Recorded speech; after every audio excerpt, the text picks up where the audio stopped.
Good afternoon, everyone. What a wonderful event so far.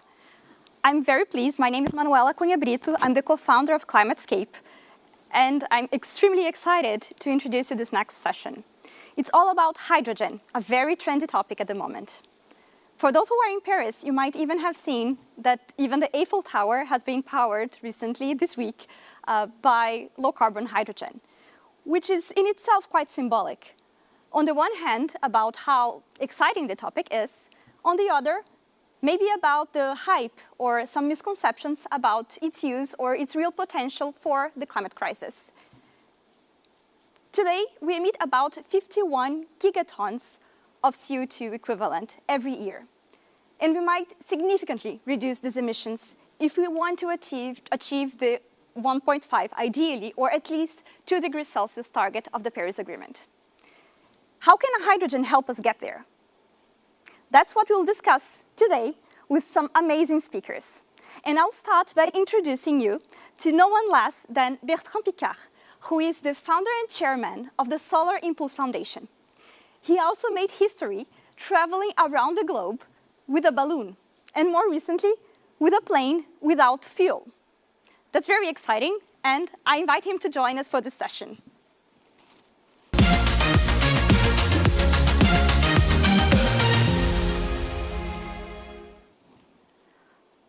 Good afternoon. Good afternoon, Mr. Piccard. How are you doing? Excellent. Better than the world. The world should be behaving a bit better, but at least we are in ChangeNOW, in a panel, in a conference with action, with a lot of goodwill. So this is reassuring. Absolutely, that's super exciting. And even more so, because we're just being joined by no one less than Mr. Frans Timmermans, who is the Executive Vice President of the European Commission and also responsible for the Green Deal. He might be joining us in a couple seconds, but in the meantime, Mr. Piccard, I would love to hear from you, because everyone is talking about hydrogen all the time. It seems to be very important for the climate, but can you explain us actually why, in which context and circumstances is it relevant for the climate fight? We have to understand that hydrogen is not an energy in itself because it doesn't exist alone in the atmosphere. It's always linked to something else. So it's a vector of energy. It means that if you have clean electricity, green, produced with solar, wind, or any renewable sources, you can use this electricity to hydrolyze water. That means to put water into hydrogen and oxygen. And then you can use this hydrogen to reassociate it later with oxygen and produce water and electricity in a fuel cell. So basically it replaces the fuel, but in a way that you first have to make it, to produce it. So you see that it's not the way to solve all the energy issue, but it's the way to use energy in a clean way. Wonderful. Executive Vice President, an honor to have you with us as well. Good morning, how are you doing? I'm all right. Sorry I'm late, but we had a problem with the connection. No problem at all. I think in COVID times we all understand the situation of connectivity, but we're very happy to have you with us. And we were just discussing with Mr. Piccard how hydrogen can actually be an important leverage for the climate fight. What do you think? Well, I could say that without hydrogen, I'm not sure. I'm sure we can't make the promise right of being the first carbon neutral, climate neutral continent by 2050. For climate neutrality, we absolutely need hydrogen if we are to produce the amounts of energy that our society will need. Absolutely. And Mr. Timmermans, can you also tell us a bit more about how hydrogen, actually, the hydrogen strategy fits within the broader plan to reach carbon neutrality for the European Union? Well, first of all, we will have to make sure that we stop using fossil fuels.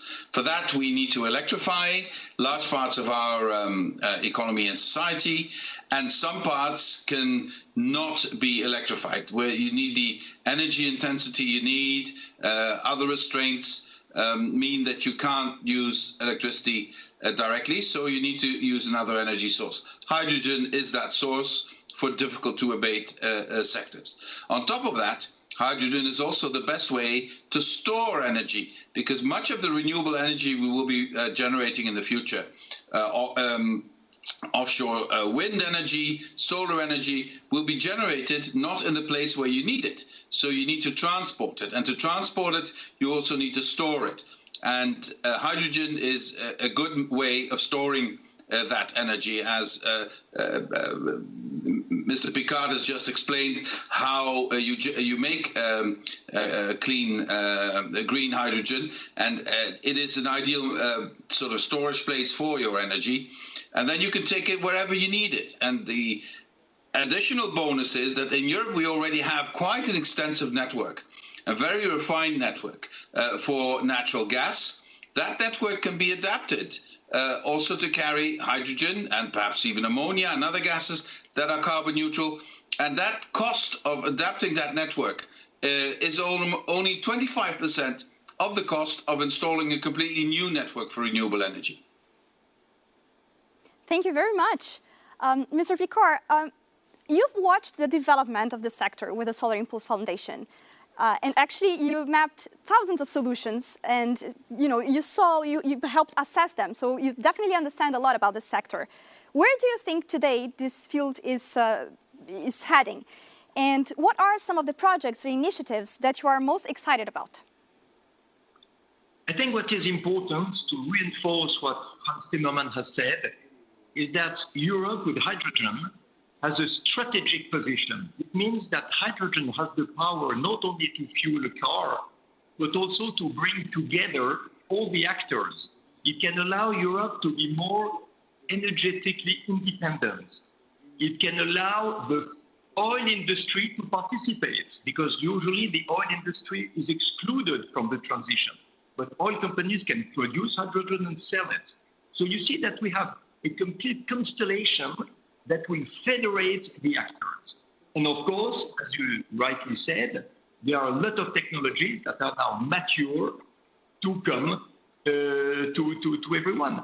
In Paris, you have the Lhyfe taxis that already drive you with hydrogen.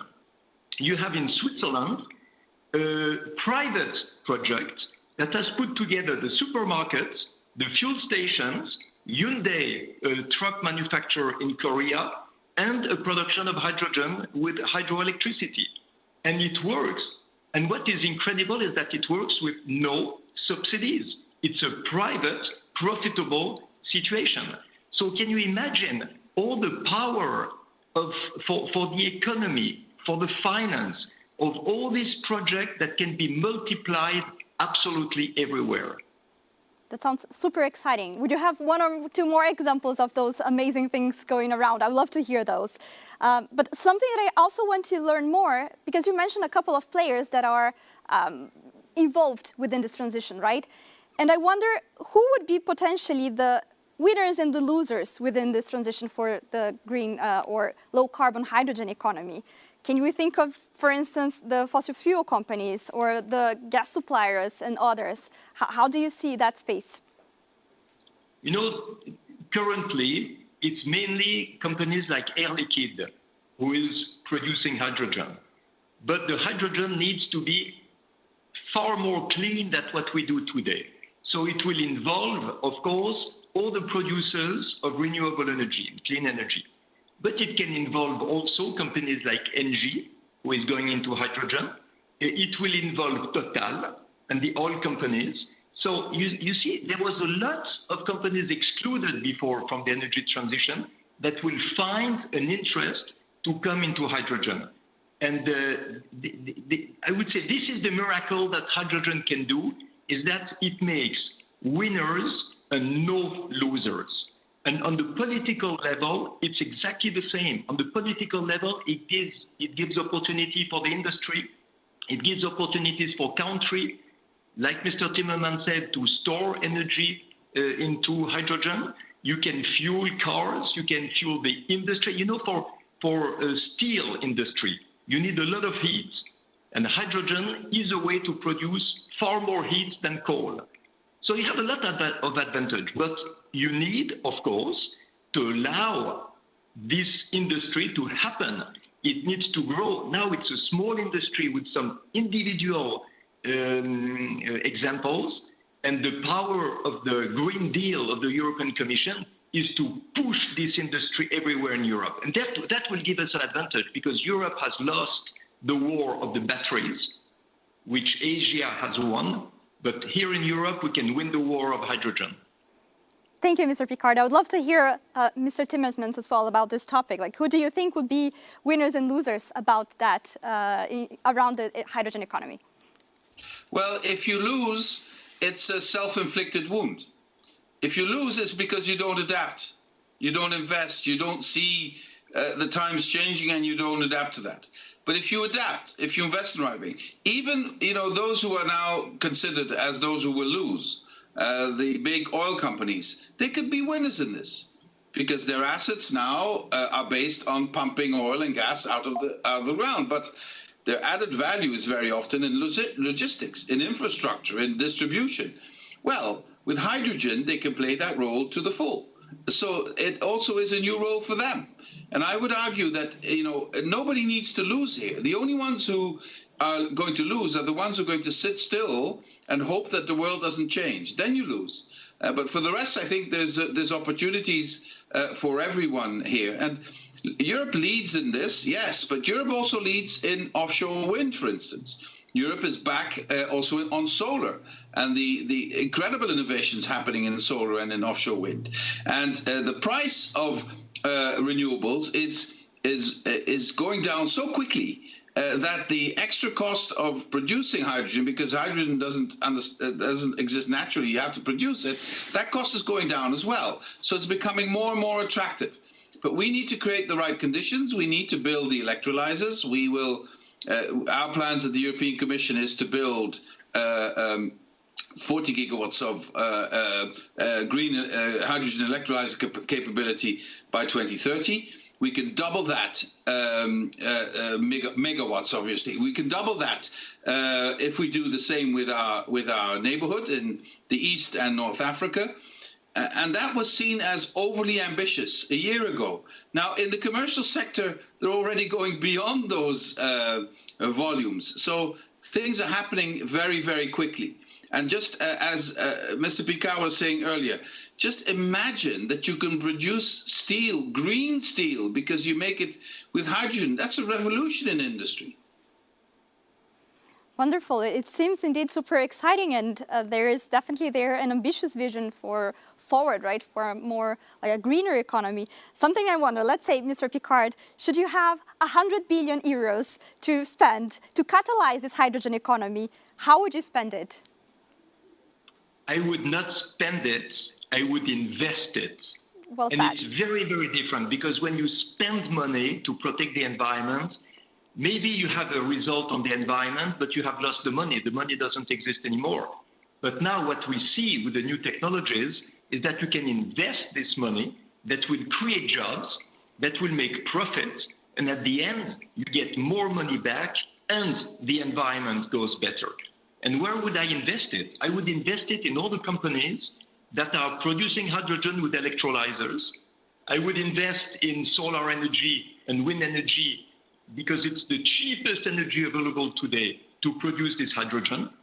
I would invest it in hydrogen distribution stations, because this is a little bit the missing link. A lot of people would like to have a hydrogen car.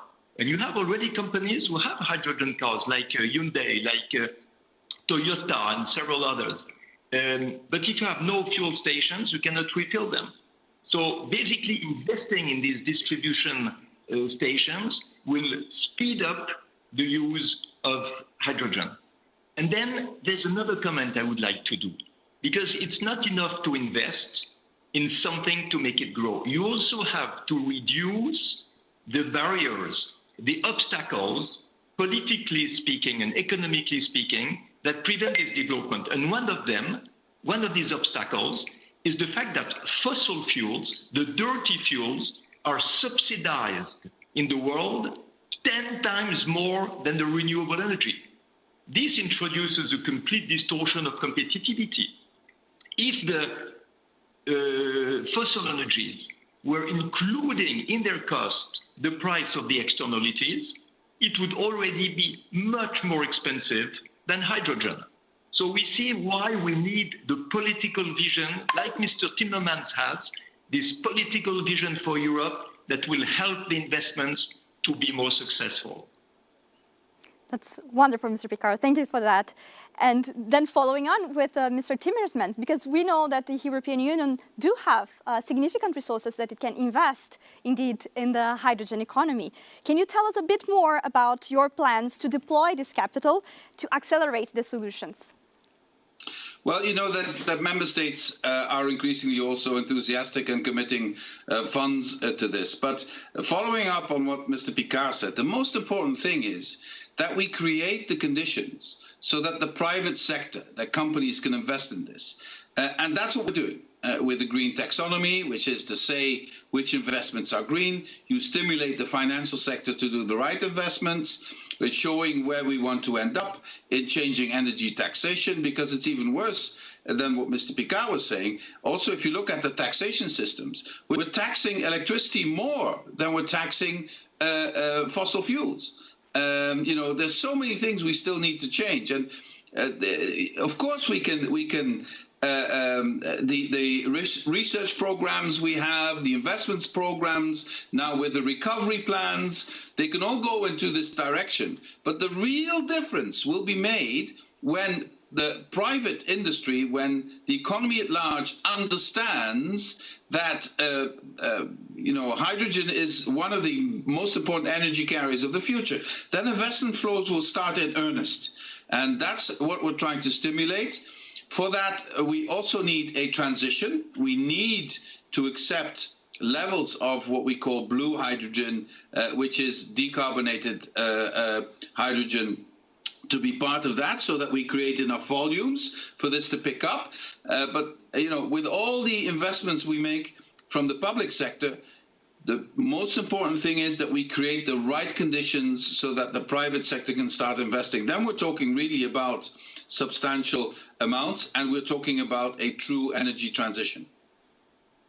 Wonderful. I think we'll get deeper into this topic indeed of green, blue, and different colors of hydrogen in the next panel session. But it's very interesting to highlight that already. And something that comes up to my mind is also the role of the European Union within the larger global ecosystem for the hydrogen economy. Because we know, and Monsieur Piccard was just saying a couple minutes ago about the way that Europe handled, for instance, the solar transition and how it might have helped with the subsidies to make it grow faster, but then for taking the benefits, for instance, of developing battery technologies and keeping that within the borders as well of the region, maybe the path for now for hydrogen could be different or similar to what was before with other renewable technologies and sustainable innovations.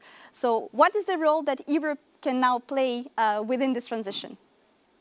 Well, if I follow the same reasoning as Mr. Piccard's been doing, by the way, he is one of the most creative minds in this. We all profit from his bubbling creativity, which is really helping us understand the nature of the transition and also be more optimistic about the opportunities to have this transition. Well, the asset Europe has is really we're in advance of many other parts of the world in hydrogen, but others are catching up. If you look what's happening in the Gulf region, in Saudi Arabia, they're quickly catching up, and other parts of the world will do the same. But that's one asset we have. The second asset we have, as I said before, our energy network based on natural gas is simply a good preparation for an energy network fit for hydrogen in the future. So it means that we have to have much less investment in this network than people who have to really create a fully new network. That's also one of the reasons why Saudi Arabia is so massively investing in hydrogen development and in solar power, because they have the network to transport the energy carrier. Having this network is of importance. But the extra asset we have as Europeans is that this network is really, really very, very fine, very smooth, going into homes in many countries, etc. So that also gives you an asset, for instance, to decarbonize the heating of housing, etc. Then, of course, the fact that we have such an advance in offshore wind energy generation, everything connected to that, makes it interesting to be leading in hydrogen as well. And then, of course, we have the capital investments that will be needed to create grids for renewable energy that also favor hydrogen in the future. So Europe has a lot of things going for itself, and also because we are the most innovative continent in terms of cleaning up dirty industries. Industries we call dirty now, like steel and cement, can actually become green and clean if we combine it with energy generated through hydrogen. Wonderful. Exciting news for Europe then. Mr. Piccard, I would love to hear your reactions as well to that question. And also, if I may, how can innovators from across the globe, but in particular here in Europe as well, engage with the Solar Impulse Foundation, and also Mr. Timmermans, if you can comment on that, with the European Union later on? Yes, you know what is disturbing in the energy transition is the fact that the pioneers are going to move ahead very fast, and the ones who hate to move are going to be left behind. And this is why so many people are resisting against this transition, because they are lazy. They just don't want to move. And I give you the example with hydrogen. Hydrogen allows a decentralization of production of energy, when today it is a centralized production of energy, which means that the people who are clever, the people who move ahead, are people who will go from are going to go from the centralized production of energy to the production of hydrolyzers that they will sell, they will maintain, they will distribute to help the people away from the center to produce their hydrogen. So it's a new way to do, but they are going to be profitable if they do it. They are going to be very successful because it's a very promising industry. But of course, they have to move out of their comfort zone. And this is why some people resist, and why they explore, the pioneers, they love to move ahead because they can innovate.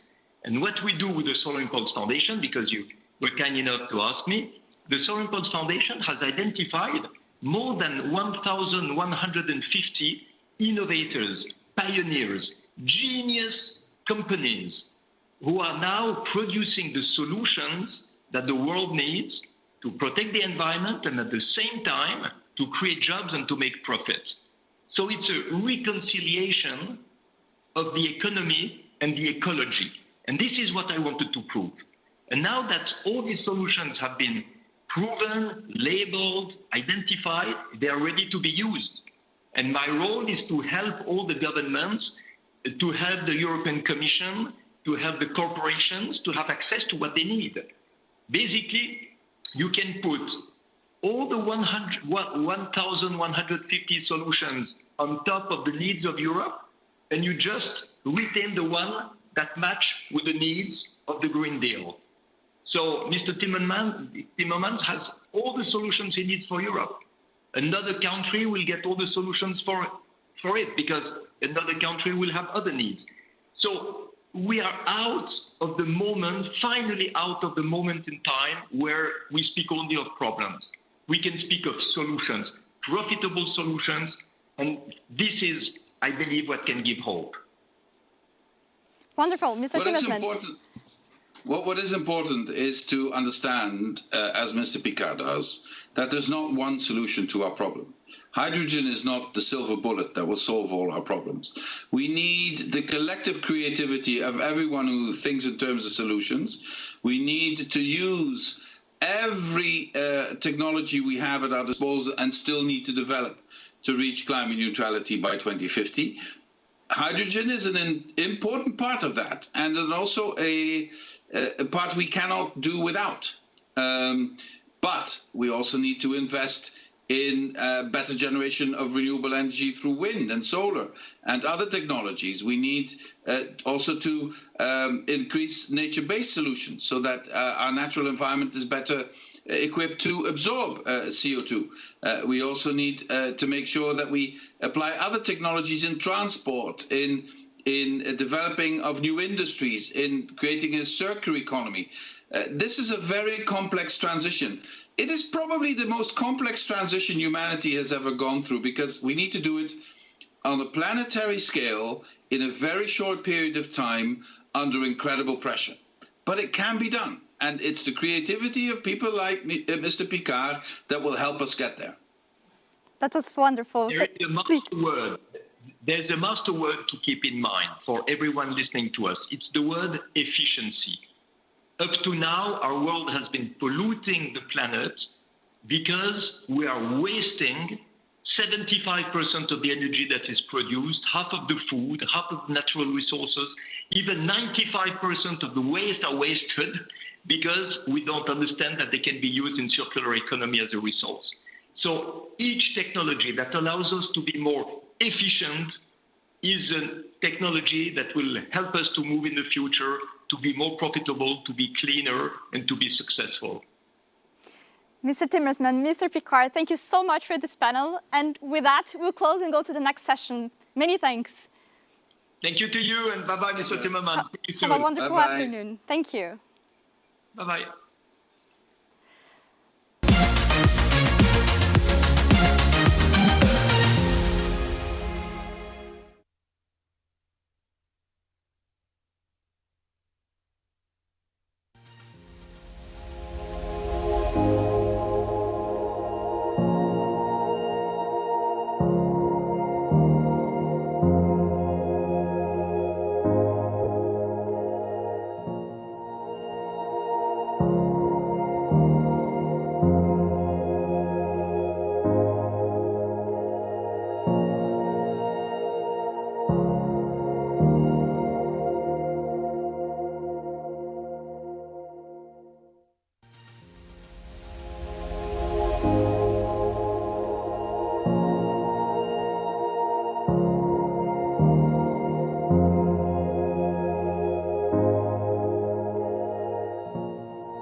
Good afternoon, everyone. Let's continue the session on hydrogen. We just had the amazing presence of Mr. Timmermans and Mr. Piccard.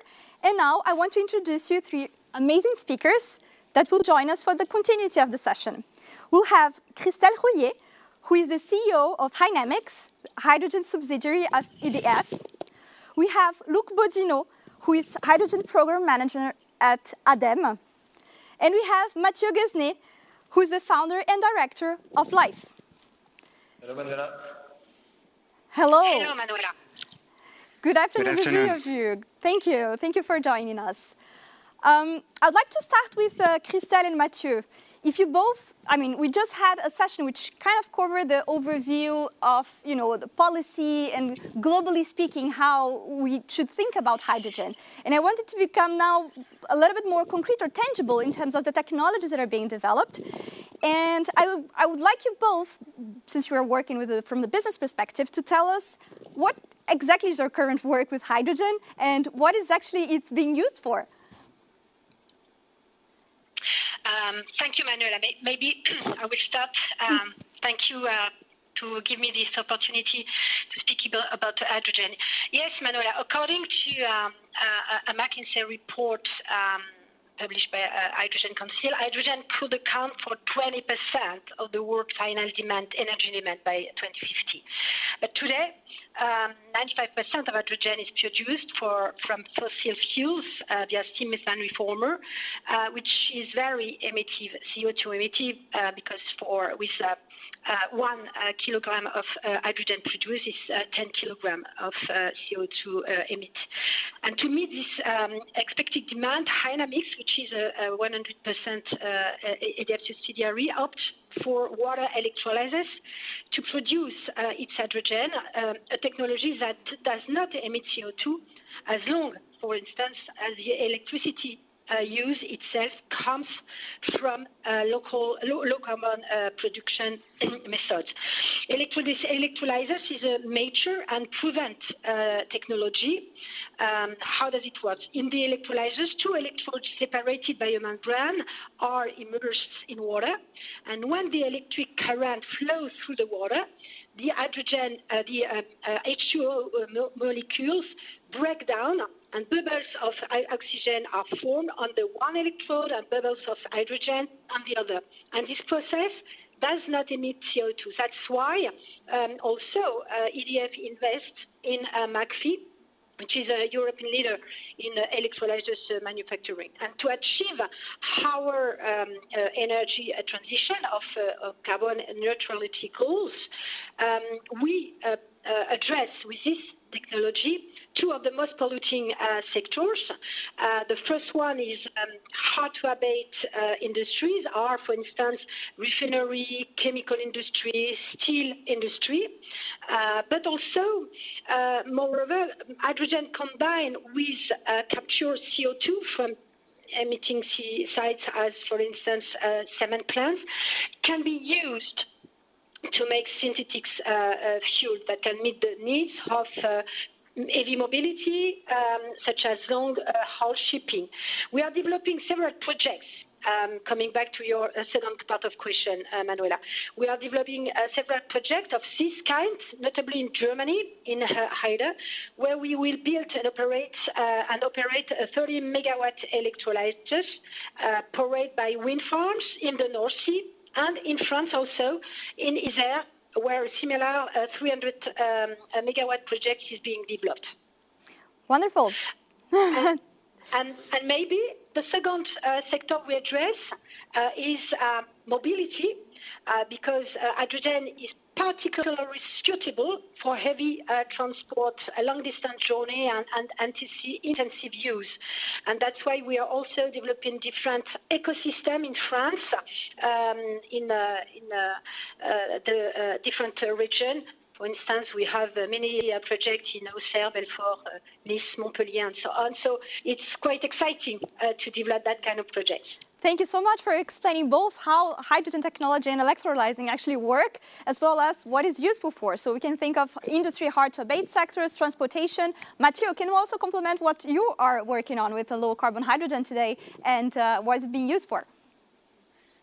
Thank you, Manuela. I think your introduction to this session before our session was a brilliant why and what are we doing? Why are we doing hydrogen? It's because the catastrophes that were before us are just tremendous, and we need to abate what you stated in your introduction. There is 51 gigatons of greenhouse gases that are emitted on a yearly basis. So that's what we need to tackle right now. And hydrogen is a big leverage for that. We need hydrogen for the industry. We need hydrogen for the mobility, like Christelle explained brilliantly to everybody here. We need also to base this hydrogen production on the most sustainable and the cheapest electricity. And both Mr. Piccard and Mr. Timmermans explained that the cheapest energy is solar and wind. And how many times did he state the offshore wind, Mr. Timmermans? I cannot count. So we need to use this huge potential of offshore wind to produce hydrogen. And that's what we are doing. We are going to produce onshore hydrogen for industry, for mobility, like Christelle said, but we are also going to produce that offshore, like we are producing oil right now. And this is the cheapest electricity. And one thing that maybe we were quick on is the byproduct of hydrogen production. The byproduct of hydrogen production is not CO2, it's oxygen. And if we use that oxygen to put back oxygen in the ocean, then we have a positive impact. So that's really things like putting back oxygen and have a positive impact on the ocean that will be game changers. And Mr. Piccard said we need to shift from our comfort zone to something that is having an impact and is making things more efficient. We don't have a comfort zone. We are a startup, and our aim is to have such a huge impact that we are going to be really agile and the first green unicorn. A unicorn is some company that is valued $1 billion. Our company wants to be the first green unicorn, a company that has the potential to reduce by 1 billion tons of CO2 the emission over the 51 that you stated in your introduction. Thank you. I would like to hear from Luc now, because we've heard a couple of examples where hydrogen can actually be an interesting solution. But we also know, and it's been mentioned before, that it's not one fits all solution, right, for energy transition. So I'm wondering, are there examples of cases or situations for which hydrogen is not the most adapted path forward? Yeah, thank you, Manuela. You're right. It's a crucial point. In fact, H2 is or will be relevant in certain cases, but keep in mind that H2 solutions are in competition, in fact, with other technologies, alternative technologies. First, I would distinguish applications for those market conditions could appear in the future, but without guarantee. For example, individual fuel cell vehicles market could emerge in Europe beyond 2030, but could not. It will clearly depend on battery performances improvement, in fact. So we don't know now if this mass market will emerge, in fact, or not. And secondly, at ADEME, we put forward guarded opinion on some applications. For example, on direct hydrogen injection in the natural gas network for two reasons. First, there are a lot of technical issues to solve. In fact, we have tested towards a demonstrator, and it really that you have to check that locally, if you want to inject hydrogen in the natural gas network, the pipe, you have to check if the pipe can receive hydrogen mix without leak in the pipe. And not only in the pipe, but for the equipment like compressors or the gas meters and all gas applications connected to the local pipe. So it's clearly complicated. Secondly, the potential of this solution is clearly limited. We think about 20% blending is a maximum in volume. It means 7% in energy. So the ratio, the cost-benefit ratio appears quite negative for this solution. And we think at ADEME that synthetic methane is a better way to decarbonize the gas network, for instance. Thank you very much. I think it's good to have a balanced view and then understand that for certain situations, indeed, hydrogen can have tremendous potentials, but maybe for others, it's not the most adapted way to go. Maybe, Christelle, if you can complement, for the ones that are great use cases for hydrogen today, where are we in terms of implementation? You can just briefly touch on that topic. And also if you have some ideas on where we are as well in terms of the price parity, as you say, when you consider low carbon hydrogen compared to grey hydrogen, for instance.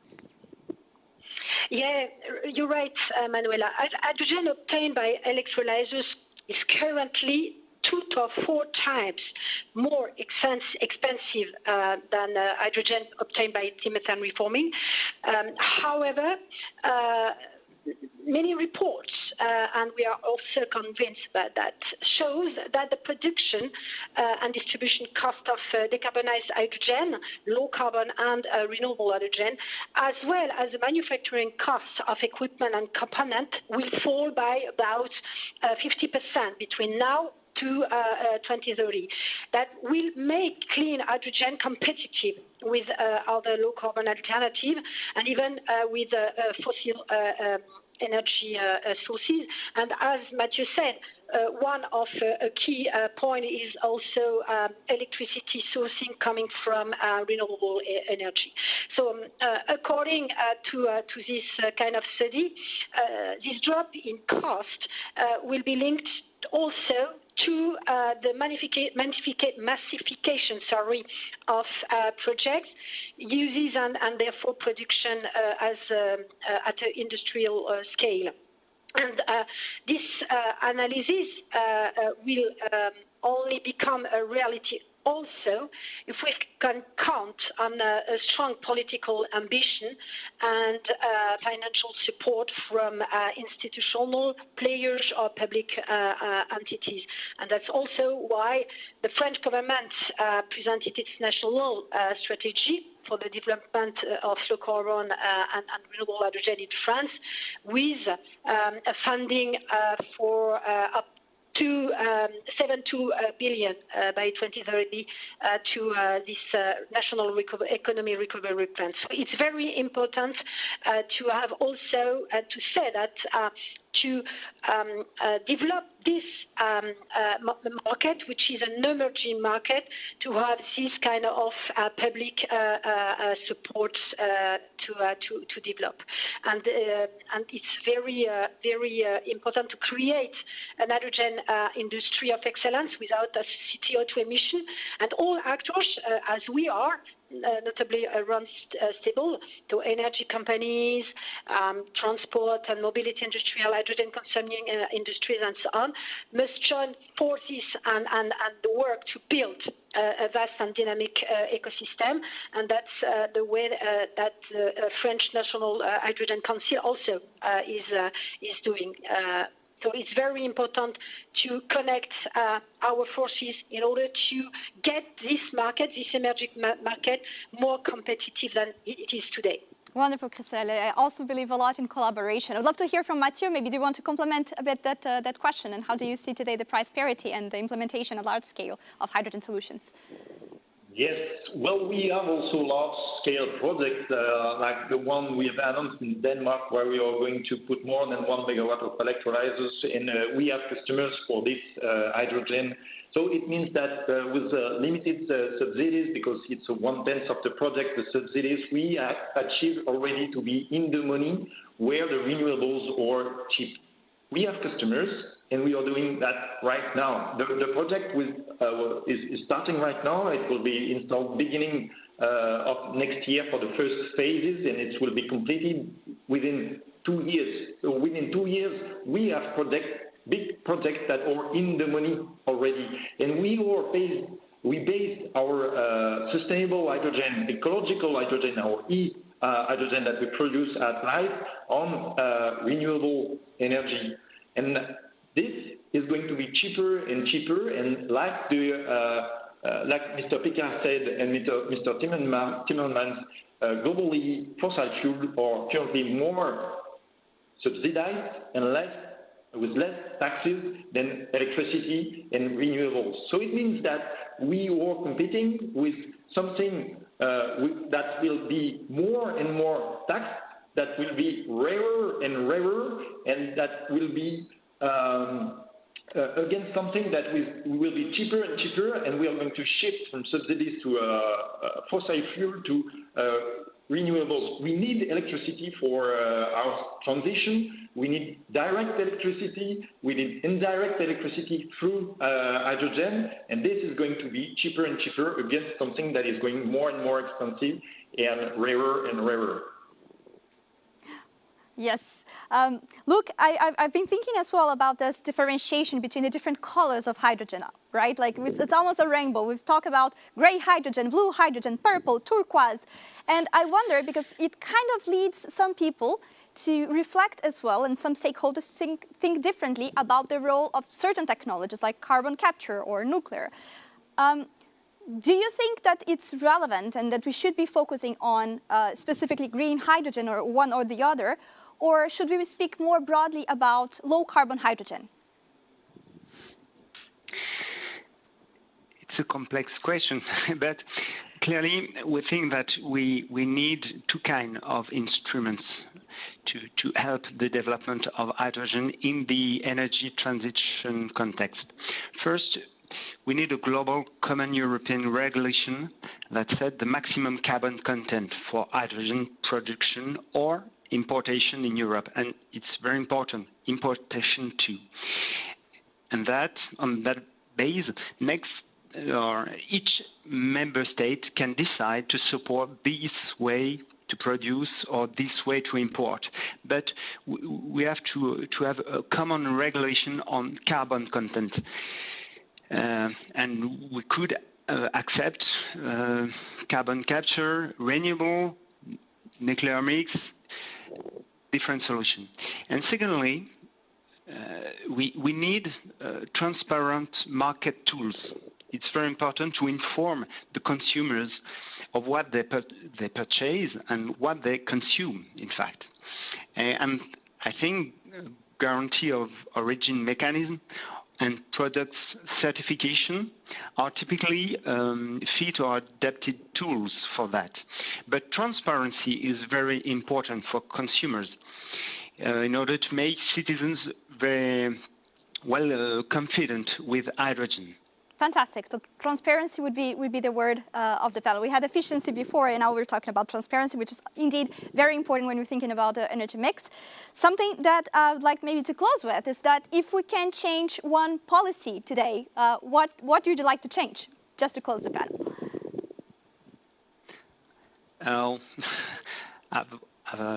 One idea. The cost gap between fossil hydrogen and low carbon hydrogen is one of the major challenges to face. And to reduce this gap, you can support or give subsidies to low carbon hydrogen production.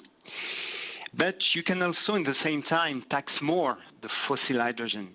And you know that now, today in Europe, the use of fossil resources to produce hydrogen is exempted from energy tax. So I would suggest to European Commission and Parliament to modify the actual directive number 2003-96 and its article number 2 in order to extend the possibility for member states to tax natural gas consumption to produce hydrogen. It will be a win-win solution because you help the competitiveness of low-carbon hydrogen, and in the same time, you generate income useful for public energy transition policies at a European level. Wonderful, Luc. If we were lucky, maybe even Mr. Timmermans and his team had also heard from the part of the European Commission your suggestion here. So thank you so much. And also thank you, Christelle and Matthieu, for joining us and explaining also about the amazing work that you're both doing in terms of the energy transition towards a better economy. Thank you so much, all of you. Have a wonderful day. Thank you very much. Thank you, Manuella. Bye-bye.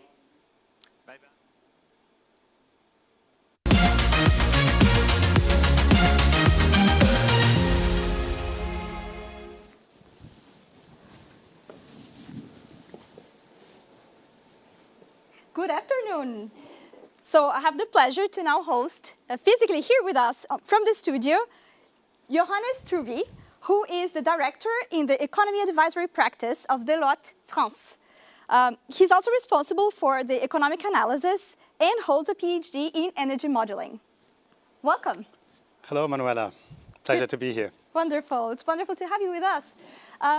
Johannes, I know that Deloitte publishes very often a lot of studies, right? But you contributed to one in particular that was launched recently about hydrogen, called Hydrogen for EU. What this one has that is special? What's special about that? Indeed. So we just published our Hydrogen for Europe study, and I think there are many aspects that are actually special or exceptional about it.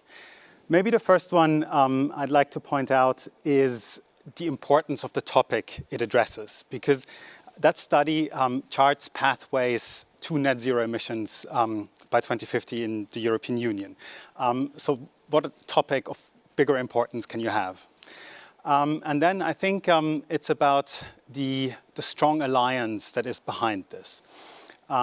So it's us from Deloitte working together with two excellent research centers, IFP Énergie Nouvelle from France and Sintef from Norway, and being backed by 17 leading energy companies from around the world. And then I think it's also about the robustness of the methods that we used. So for this study, we've harnessed the strength of 3 complementary models, put those together, made them work together. These models are state-of-the-art and peer-reviewed.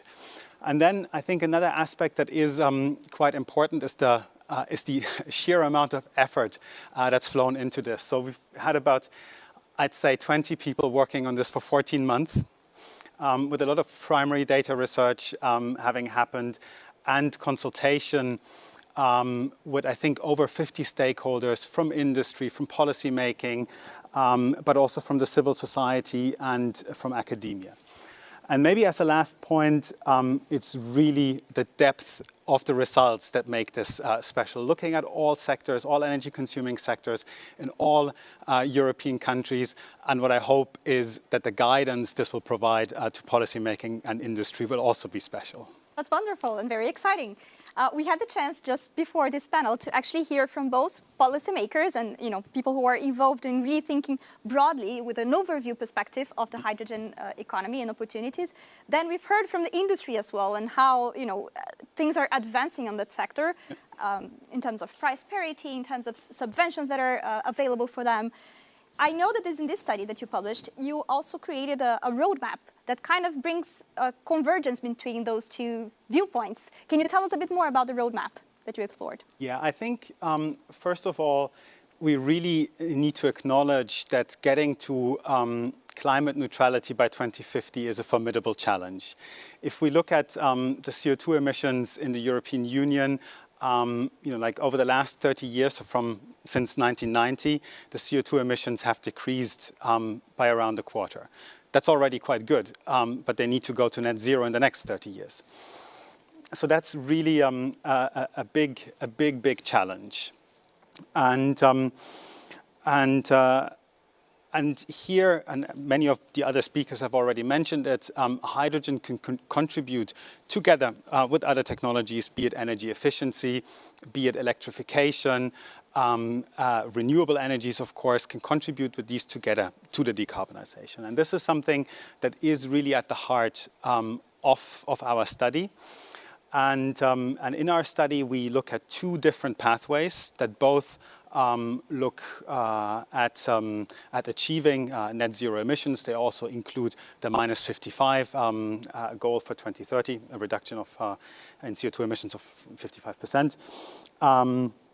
And one of those pathways assesses how a wide range of technologies can contribute to keeping the costs of the energy transition low. And another one looks at what the implications would be of a deliberate push for renewable technologies.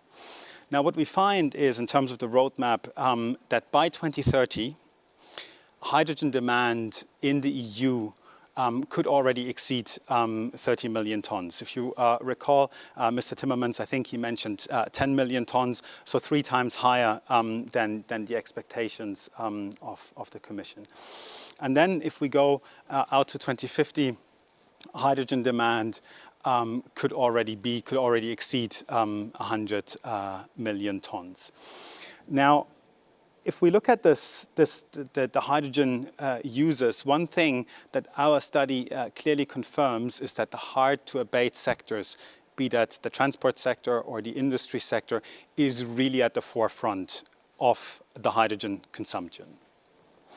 And then another aspect that I think is important to highlight is that to produce this hydrogen, obviously you need a lot of renewable electricity. So what we calculate is that you need between 1,000 and 1,700 gigawatts of PV capacity and a similar amount of wind capacity by 2050, and somewhere between 700 and 1,500 gigawatts of electrolyzers.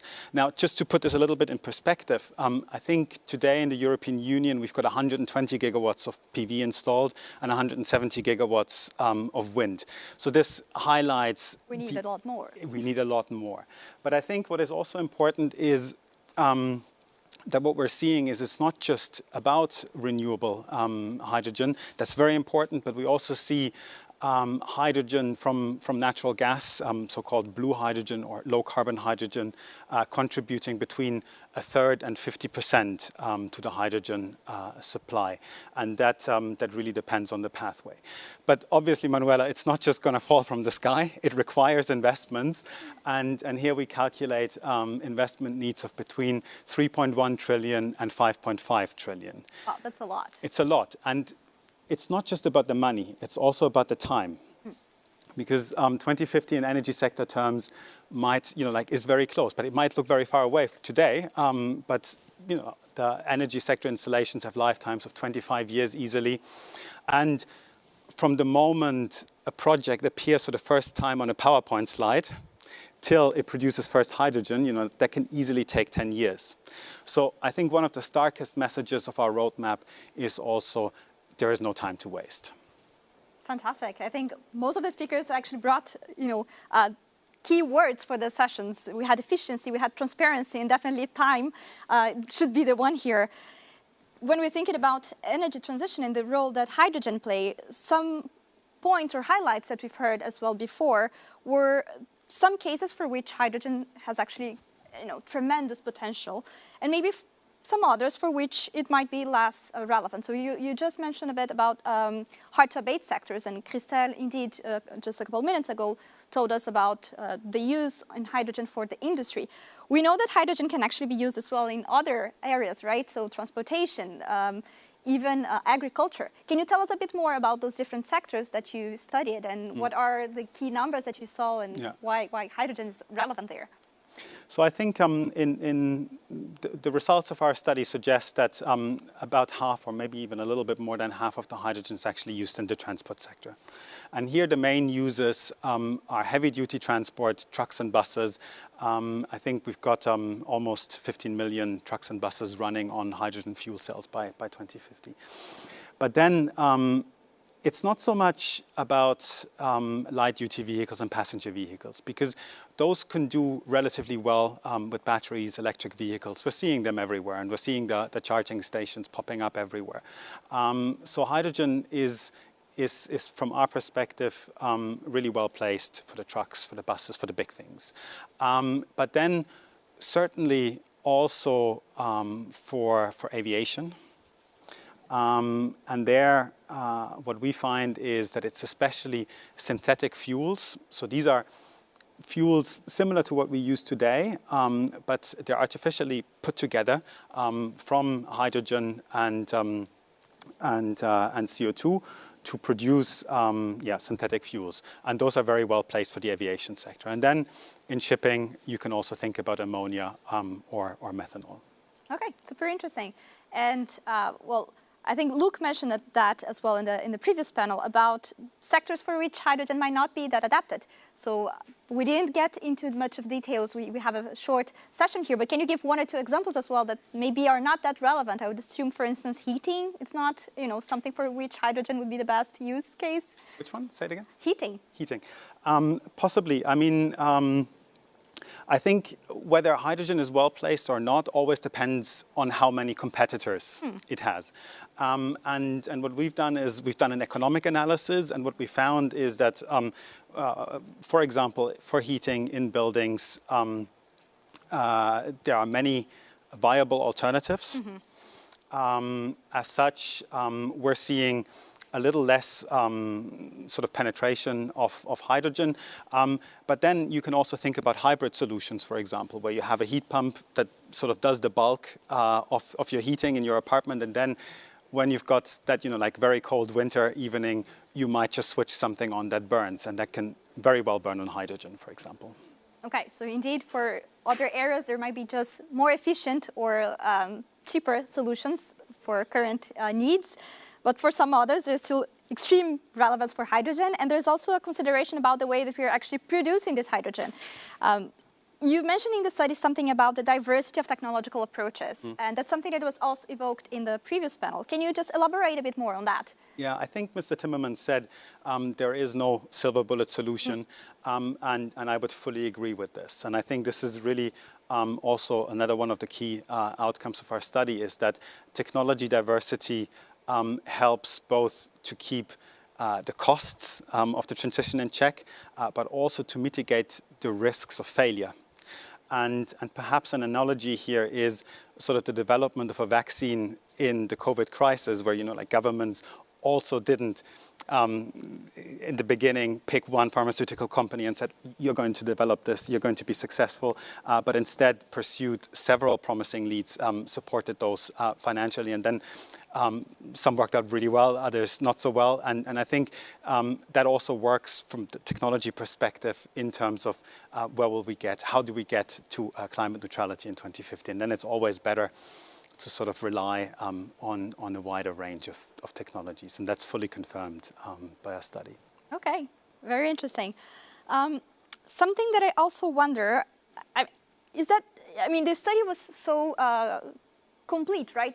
As you were saying before, you spoke with so many different stakeholders and there was a lot of data involved. Was there any surprise for you when you were, doing this research? Any number, any technology, any solution that came out as something that you haven't expected before to be true? I think there are two things. The first one really is that there is no business as usual pathway to net zero.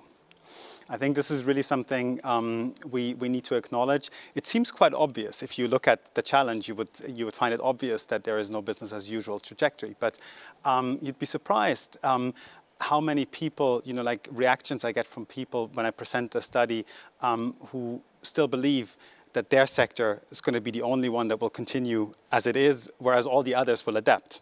And I think here we just need to be clear is that the energy system, if we have that climate neutrality goal, needs to change deeply and fundamentally. And the second one, I think, is really about the importance of carbon capture and storage technology. I think, it would be bold to believe that we can keep the lifestyle we have today without emitting any CO2. And there will always be CO2 emitted somehow unless we change completely the way we live. And that CO2 needs somehow to be offset. And that means there is a need for negative emissions, and really here carbon capture and storage technology is pretty much the only viable solution to do so. And I think, like the policymakers have either implicitly or explicitly acknowledged this, because they didn't call this a zero emissions goal in 2050. There is the net, and this net implicitly means we will need to do some negative. And that's really where CCS becomes indispensable. That's extremely interesting, and I think it also converges with what has been said before about the importance of seeing, including when we're thinking about hydrogen, right? It's one solution among the many that we'll need to really make the transition to be able to achieve the Paris goal when we're talking about climate, to make sure that we are developing timely the solutions that we need, right? And removing carbon from the atmosphere, it's actually another of those solutions that might be part of the bucket of the many tools that we'll need at hand to really make a curb in the current emissions. So it's a very, very interesting approach.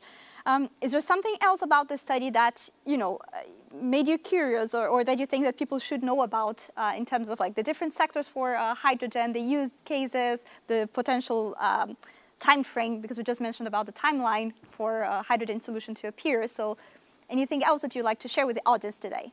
Yeah, I think one thing that has also already come up, I think Mr. Timmermans mentioned it, the EU is unlikely to develop the hydrogen economy in isolation. And And as such, the EU hydrogen strategy, but also some national strategies like the German hydrogen strategy, have foreseen a place for imports from outside Europe. And now we're also seeing, like a lot of projects, companies announcing projects outside Europe to import hydrogen by ship or by pipeline. And I think here, what I find important is we've done a very detailed economic analysis in this study of, like possibilities to import hydrogen from North Africa, from the Middle East, from Russia, elsewhere. And the import cost, the landed cost of hydrogen in Europe depends on many parameters. There's the economics for sure, but it's not just about the economics. It's also, like imports can help you to ramp up more quickly, to get hydrogen into your system. It's also a geopolitical question, because the energy transition in Europe might reshuffle the cards, the geopolitical cards, and therefore striking new alliances with old partners is clearly a legitimate foreign affairs question. And finally, climate change is a global problem, and developing countries also need to decarbonize. So having trade relationships with them, providing the technology might also help them to decarbonize their energy systems. Wonderful. Thank you so much, Johannes. I couldn't agree more. I think we definitely need to think about the role of imports, most broadly the role of hydrogen, most broadly even the whole energy transition. We must think about climate justice, and climate is indeed a global problem. We must find a way to tackle it as soon as we can, and innovation is just one way to move forward with the action. So thank you so much for joining us today, and thank you very much for watching us from there. Have a wonderful afternoon, everyone. Thank you, Johannes. Thank you.